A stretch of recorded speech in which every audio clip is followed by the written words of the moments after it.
mu ni waxtu woo xam ne yaa ngi nelaw nga jàng fatiha ñeenti yoon jàng lixlaas qul huwallahu ahad ba mu àgg ñetti yoon baaqiyaatu saalihaat mooy subhanallahi walhamdulillahi wallahu akbar ñeenti yoon astaghfirullah alazim la ilaha illa huwa alhayyul qayyum fukki yoon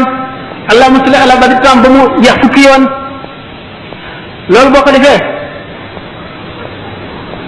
nee na da nga mel ni képp koo xam ne kii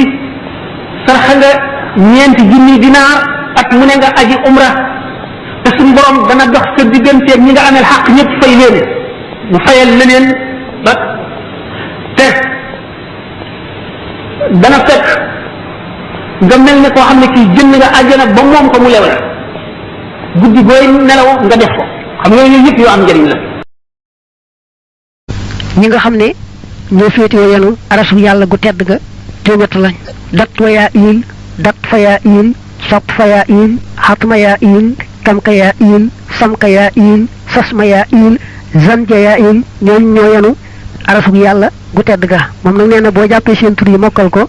bala ngaa faatu gis sa béréb ba nga war a toogee ca ajjana ñoom nag dañoo tedd lool fa yàlla ba sax yenn malaaka yi buñ bëgg